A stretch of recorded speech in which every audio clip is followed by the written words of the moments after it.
lecture, we are going to discuss deadlock avoidance algorithm. Okay, we have one deadlock avoidance algorithm, Banker's algorithm. Okay, so before watching this video, watch my video of deadlock. I will mention the link in the description box. Okay, so as it is clear from the name, deadlock avoidance. Okay, we want to get rid of the deadlock. We have many number of processes running parallelly at the same time, and all of your processes need some resource. Okay, we have many number of processes, but we have limited number of resources. Okay, so if you don't follow some algorithm, then how you should assign your resources to the process. Okay, if you assign your resources randomly to all of your processes, then we might have to face the problem of deadlock. Okay, it is better if you follow some systematic rule. If you don't follow any rule, okay, if you don't find a good way to assign your resources to all of your processes, then we might have a lot of problem. Okay, we might face the problem of deadlock. You might get jammed. All of your processes are going to be stuck. Your processes cannot proceed further. Okay, so deadlock avoidance algorithm, this Banker algorithm is really give you guideline that how you should assign your resources to the processes, how to assign limited number of resources to the processes, so that we can get rid of the deadlock problem. Okay, we don't want deadlock to occur, because if deadlock is coming, your complete system is jammed. You are not able to perform any work on your system. So we have to get rid of the deadlock problem. Okay, so let's see how Banker algorithm is going to help us to get rid of the deadlock problem. Okay, so let's pose. My question is, I have three resources. Okay, your processes which you are going to execute need these three resources, X, Y and Z. Okay, you have 5 copies of X resource, you have 5 copies of Y resource, and you have 5 copies of Z resource. Okay, so how many total resources you have? 15. 5 plus 5 plus 5, 15. Total resources we have. Okay, and we are going to execute 3 processes parallelly.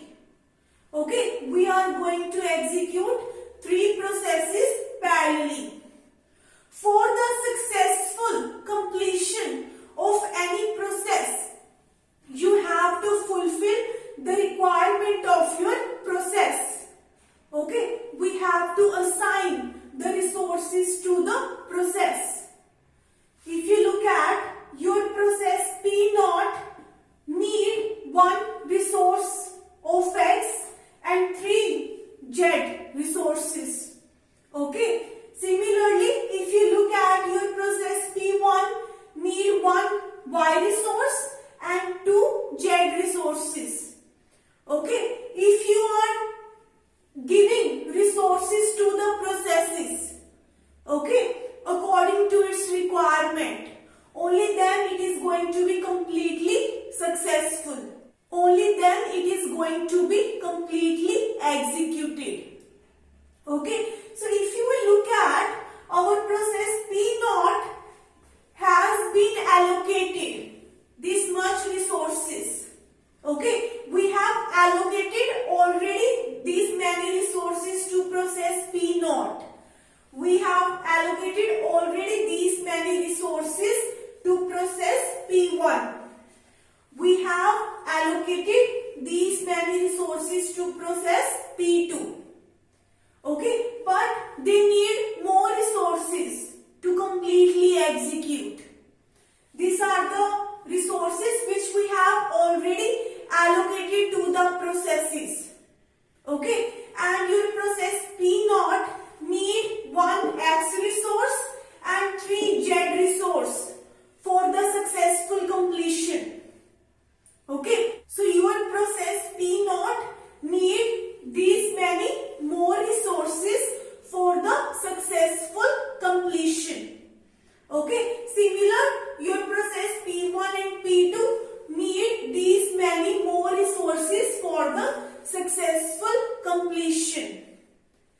Okay, so the question is how to assign the resources to all these processes.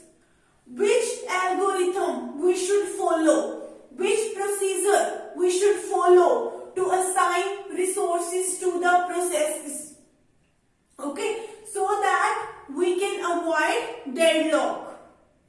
If you are assigning resources randomly, okay, then we might get problem of deadlock. Okay, we want to avoid deadlock. Okay, so if you look at, these are the total number of resources we have. How many X resources we have allocated? 2 plus 2 plus 1, 5. We have allocated 5X resources. Okay, so how many remaining? 0. Okay, we had 5X resources and we have allocated all of these 5X resources to all of these 3 processes. So now we don't have any X resource pending. So we have 0X resource. Okay, next we have 5 copies of resource Y. Okay, how many Y resources we have allocated? We have allocated 4 Y resources. Okay, so how many pending resources we have of Y? 1. Okay, we just have only 1 Y pending resource. If you look at, we have 5 resources of Z. How many we have allocated? We have allocated 3 resources to all these 3 processes. So now only 2 left. Okay, we have 2 Z resources available now. Okay, so this is the resources which are left. Okay, we have to assign these resources to all of the processes.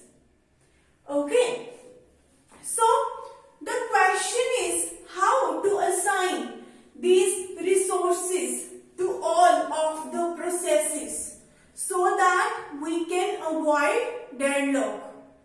Okay, how we can assign these resources to all the 3 processes? Okay, so if you look at, firstly, process P naught. Your process P naught need 1 X resource and your process P naught need 3 Z resource. Okay, but we don't have any X resource pending. Okay, so you can give 2 resources of Z to process P naught, but it is not going to fulfill the requirement of process P naught. So we will not give any resource to process P naught, because whatever resources available to us, it is not going to fulfill the requirement of process P naught. So now if you look at process P1, it needs this much resources.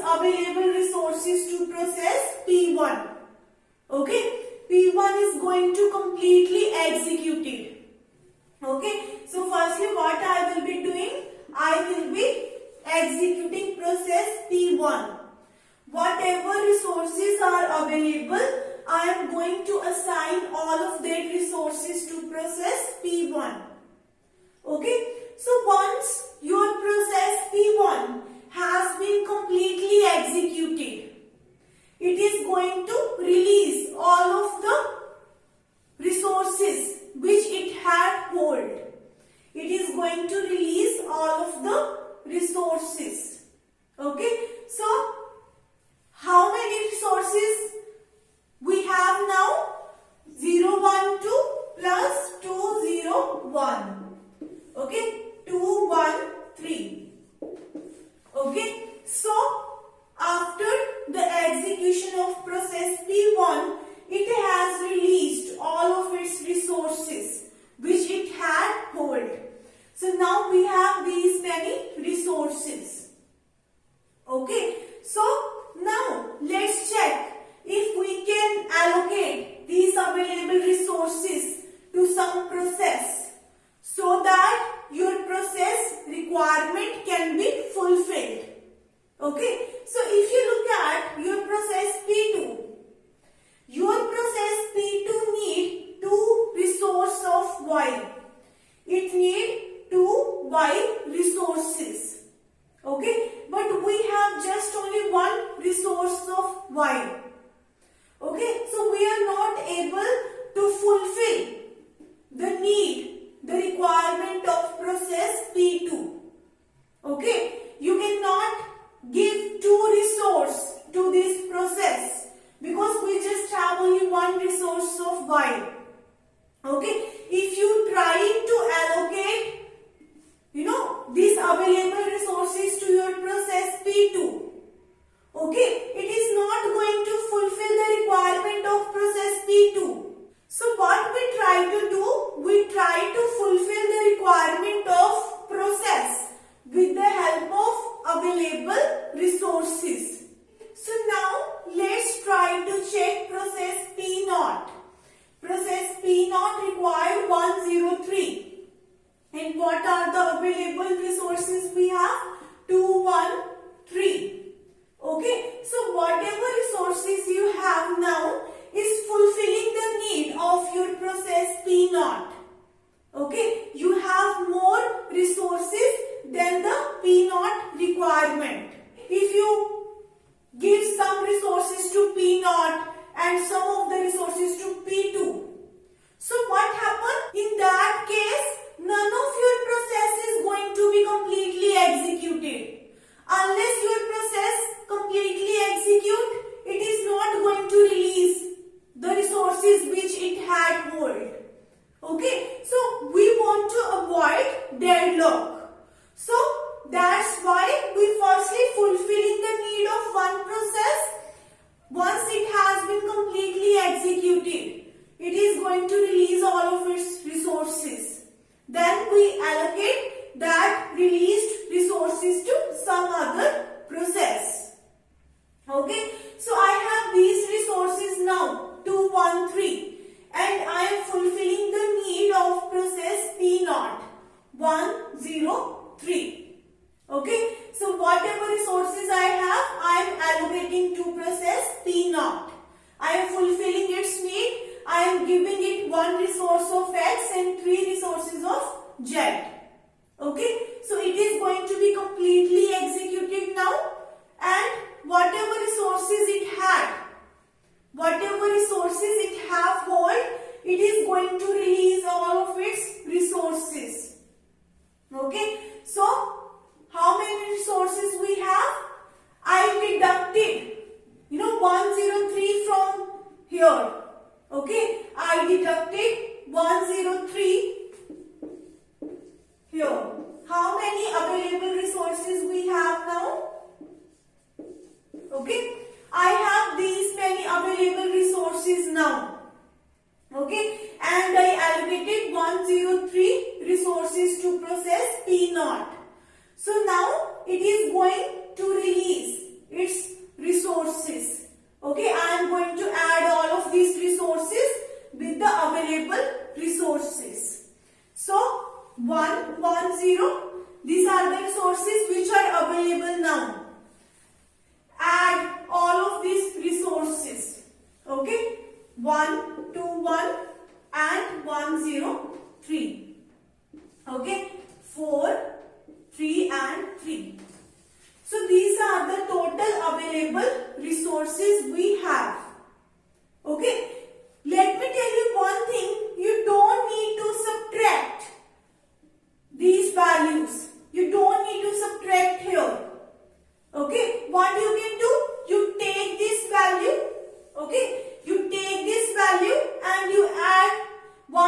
P1, these allocated resources. Okay, it is almost similar because if you add 110 with 103, it is similar to this one. Okay, I allocated some of the resources from 213 from these available resources. Now I am again going to add that resources in this value. Okay, so what you can do, you take this value and you add just the allocated resources. Okay, so how many resources we have now? 3, 3, 4. Okay, we have 3, 3, 4 resource now. Now, if you look at process P2, okay, so firstly we executed process P1, then we executed process P0.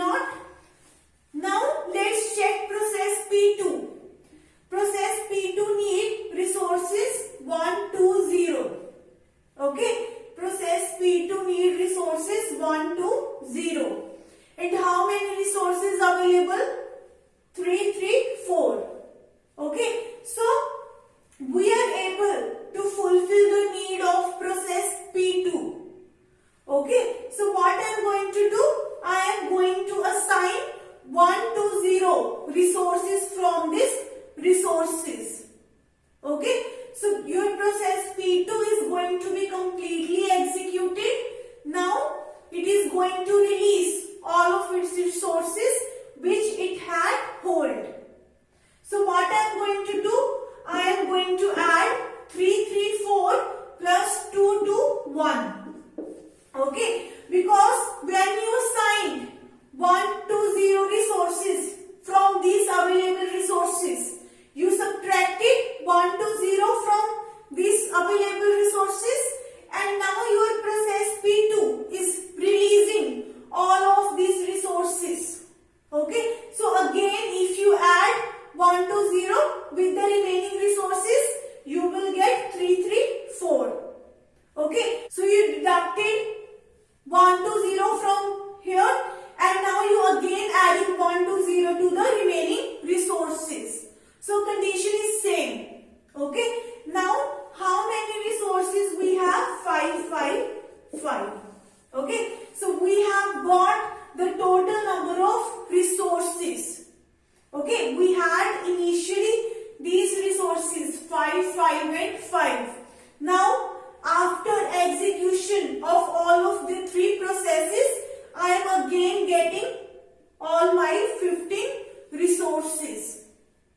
Okay, so deadlock avoidance say that how we should assign our resources to the processes so that we can avoid deadlock. Okay, it says that you firstly fulfill the need of one process. You don't assign resources to all of the processes in a random order. You firstly focus on one process, fulfill the need of one process. Once that process has been completely executed, it is going to release all of its resources. Now you give that available resources to some other process. Okay, so this is actually our Banker's algorithm. Okay, so if you look at it in this order, I am going to execute all of my processes P1, P0 and P2. Okay, this is my safe state. This is my safe state.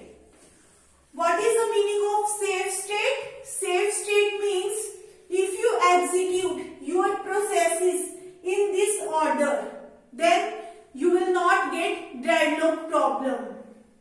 Okay, if you are executing all of your processes in this order, then you will not get any deadlock problem. Okay, so I hope that you are clear with Banker's algorithm. If you like my video, please like, share and subscribe my channel. If you have any query, I have mentioned my email ID in the description box. You can contact me on that email ID.